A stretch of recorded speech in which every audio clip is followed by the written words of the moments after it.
now, and we can dwell into the question answer sessions to better understand the query. Hello, am I audible? Yeah, Ankita, we can hear you. Sanchita, and please feel free to ask the questions. Even the chat box is open, or you can raise your hands and we'll unmute you. Please go ahead and ask the questions. Hello. Yeah, Varun, go Hello. ahead. Yeah, so could you please tell us more about your experience at Aries Mumbai, like what exactly you did there and how the things were going on? So, ARIES, which is the Aryabhatta Research Institute of Observational Sciences, is actually in Uttarakhand. It's a research facility, and my work as a mechanical engineer there involved um, 3D modeling the outside dome enclosure for the telescope, which was the Wave Optical Telescope. The problem that they faced there, for which I was interning, was that it was a ground based telescope. So there was a lot of air or the atmospheric above the telescope that used to get disrupted, and the images that they took from those telescopes were not as clear as they wanted. So, what they wanted us to study and they wanted me to look into was how can you calculate the refractive index changes at the top of the dome, and what are the ways that you can suggest as a mechanical engineer to make sure that the refractive index changes can be reduced. So there was a lot of 3D modeling involved for me, first to create that dome enclosure in which the telescope was sitting. Second for me was to use my knowledge of simulation software, which was ANSYS, and use that in answering this question. So, taken all the data from the observations that I took from those were the real life on ground observations. We feeded that into ANSYS, got a simulation, got those pain points or the places where we had low pressure, high temperature, and then from a mechanical perspective, gave our suggestions to make sure that those could be solved. So I have a webinar that I was a speaker at. You can find the link on my LinkedIn profile, which covers all the details of what I did at AES, and in itself, that's a 1 hour conversation. So I hope that at least answers your basic question, Varun, and we can probably go ahead. So now we have got a few more questions in the chat box. I'll read those out and you can give your two bits on it. Sure.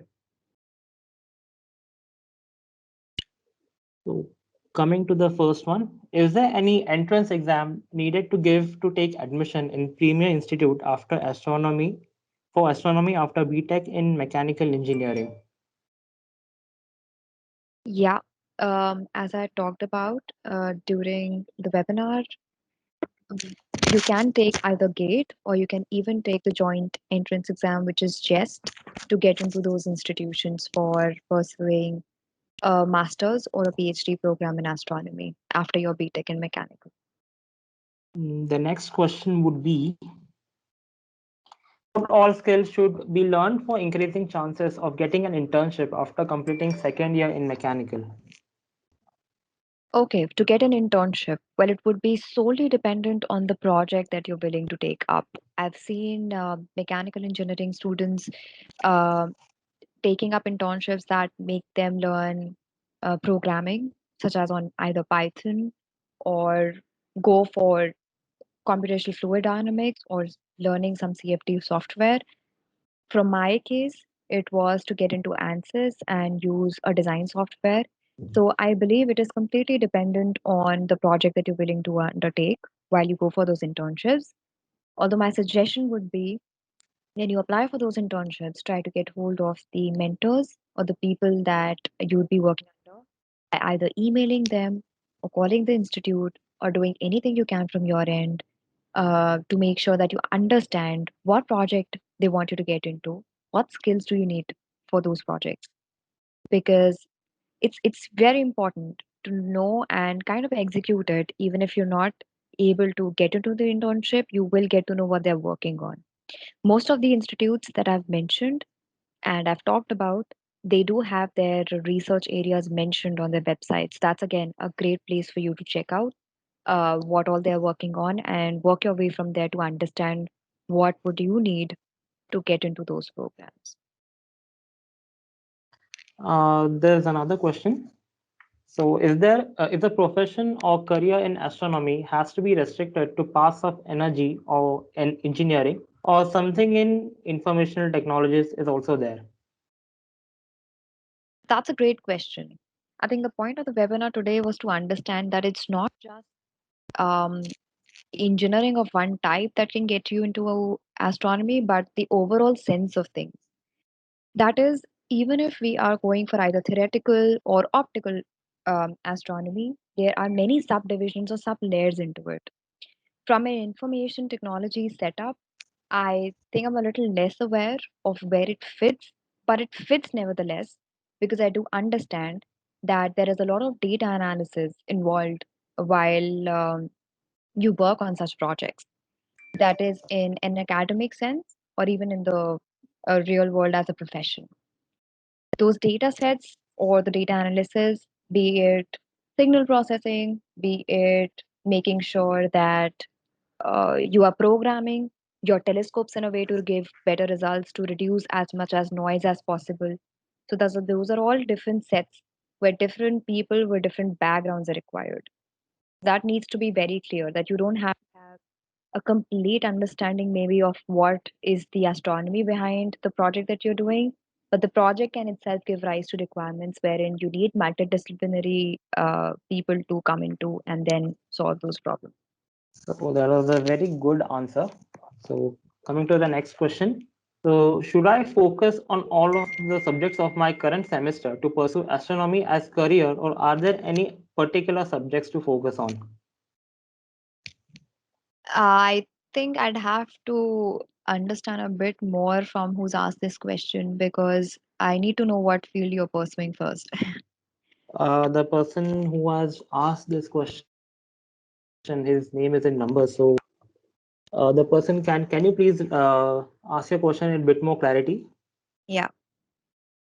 So coming to the next one, what are the sources to learn basic knowledge of astronomy for interest purpose only?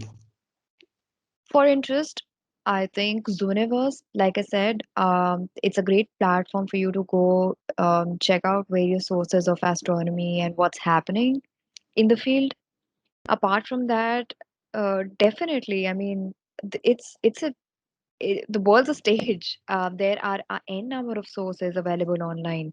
Even if you talk about astronomy just as an interest, you do have online courses on EDX, Udemy, and Coursera that talks about astronomy from only the interest point of view. And that too would depend on what you're interested in learning about. If you're learning about astrophotography, that's a different zone. You want to talk about overnight sky observations, stargazing, that's altogether a different thing.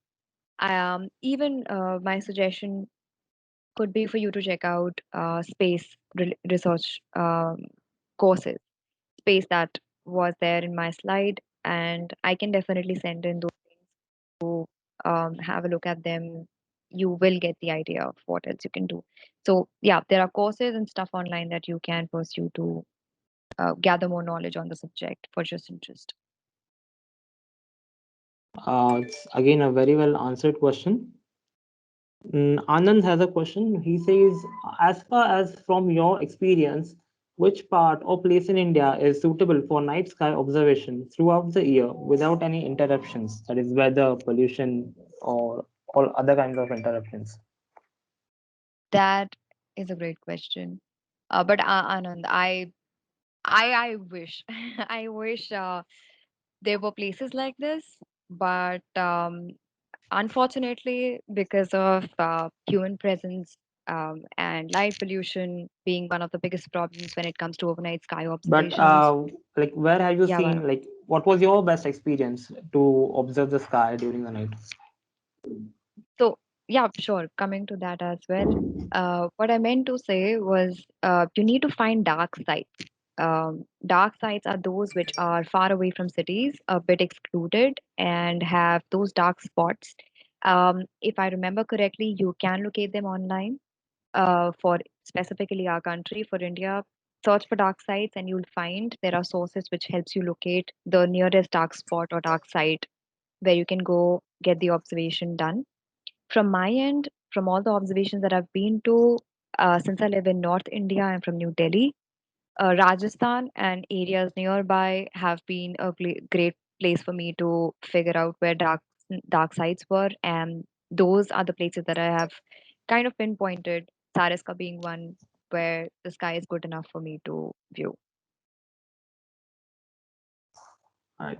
So Lokesh has a question. He is asking, what are the best abroad colleges for pursuing masters in aerospace or astronomy apart from the US? Yeah, thanks for that question, Lokesh. However, I've never done that research myself, so uh, don't really have a list of universities that help you pursue your masters. But I think I what I would like you to dwell into is to kind of research online a bit about aerospace or astronomy that you've written, because aerospace it sounds similar to astronomy, but it's not. I think a good thing for you to start with is to kind of differentiate these two fields, and then possibly once you look at master's program, get into the nitty gritty, find out what courses are they giving under those particular master's program, and then select accordingly. Guys, anyone else have any other questions? Please don't hesitate to ask. Okay, this entire webinar is for this purpose itself. Whatever doubts, even like smallest to the smallest doubt, you ask over here and get clarification right now.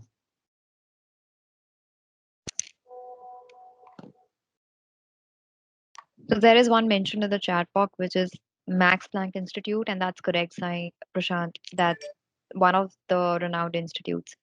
So apart from that, there are still many. Even if you don't consider US, the one that I know of is in US, which is McGill University, and national.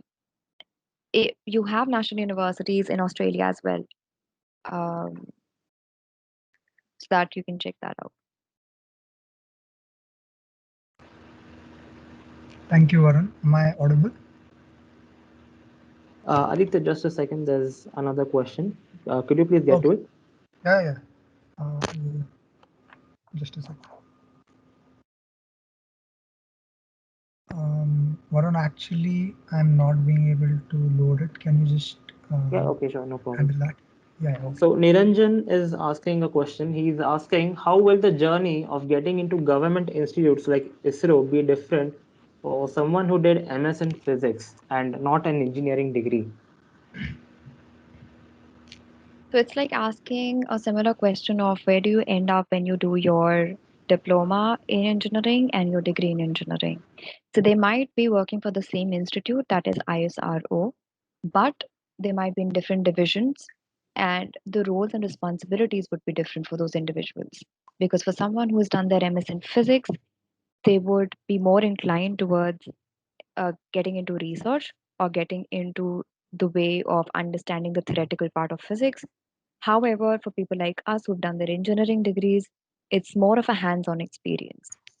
So, to give an example, IIT, IIT Indian Institute of Technology in Indore is heavily investing these days into radio astronomy.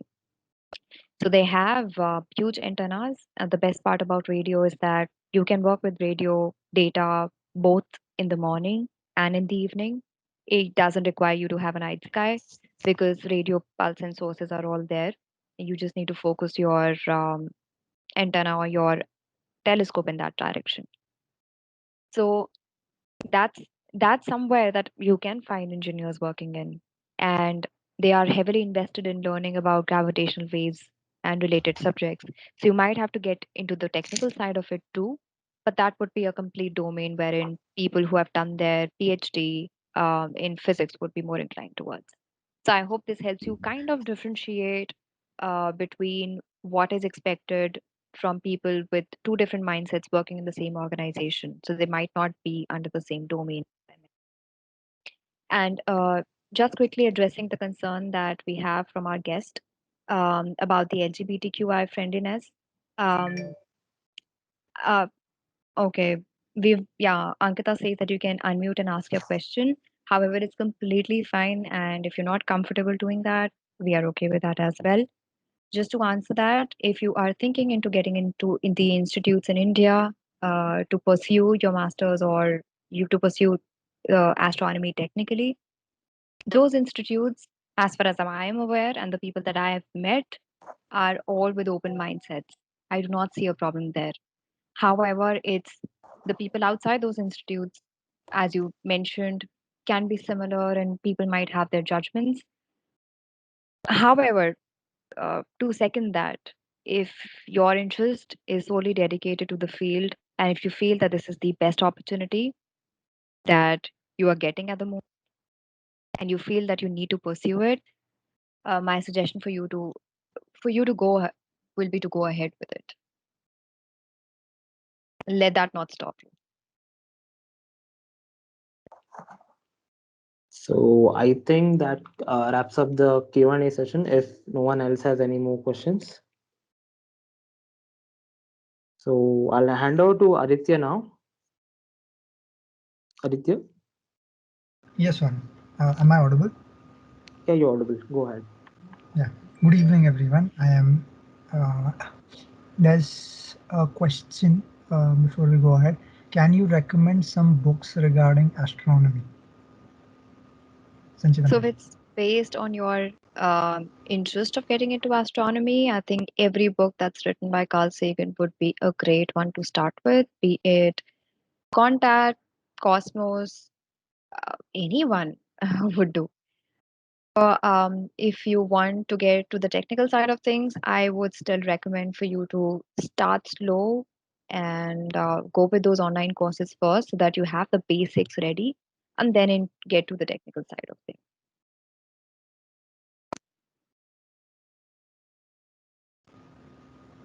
Thank you, ma'am. If we don't have any further questions, then we can move forward. If anyone has a question, we can wait for a minute and then we can move forward.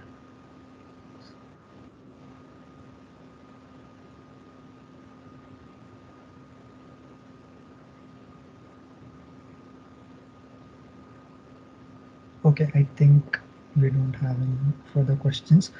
Okay, good evening, everyone. How, there's a question, sorry. How important are the certificates for the courses you mentioned? The question is that how important are the certificates? Yeah, that's a good question, Naftek. Um, what I personally believe is that you can do as many online courses as you can, and they would make no difference if you don't utilize what you've learned into some kind of a project or an internship, or maybe use that in your real life.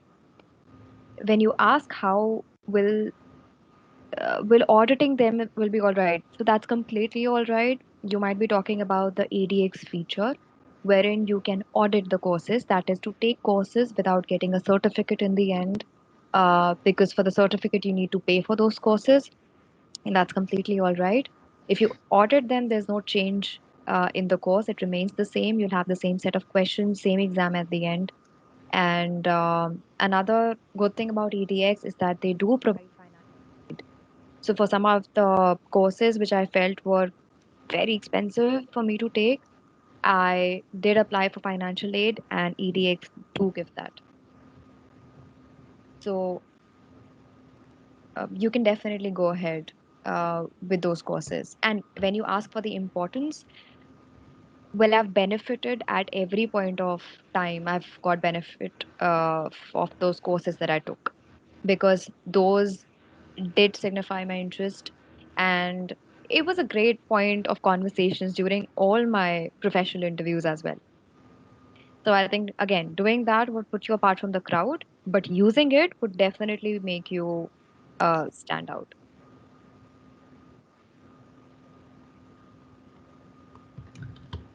Uh, Anand is asking that is there any licensing required in India to operate a radio telescope independently? No, not that I know of, Anand. In fact, you can create one if you want to. You might even find ways to make that uh, horn antenna online. You can definitely search for it.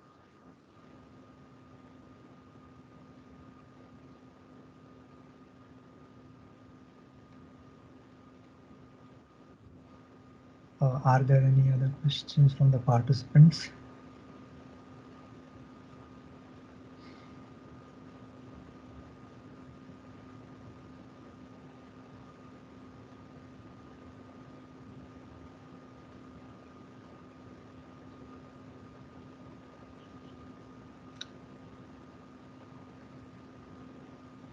Okay, I consider the session done, questioning session done. Okay, good evening, everyone. Before we move towards the conclusion of today's session, the feedback link has been pasted in the chat box. I request Ankita if she can re-forward it to the chat box because of the questions. It has gone up. Yeah. Thank you, Ankita. The link has been pasted in the chat box. Do give your feedbacks. Your feedback is always valued.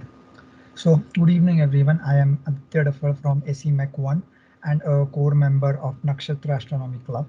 Before concluding today's session, the experience that ma'am shared today has inspired all of us here and made all of us think, what if I get a chance to work in a field similar to this? I know, right?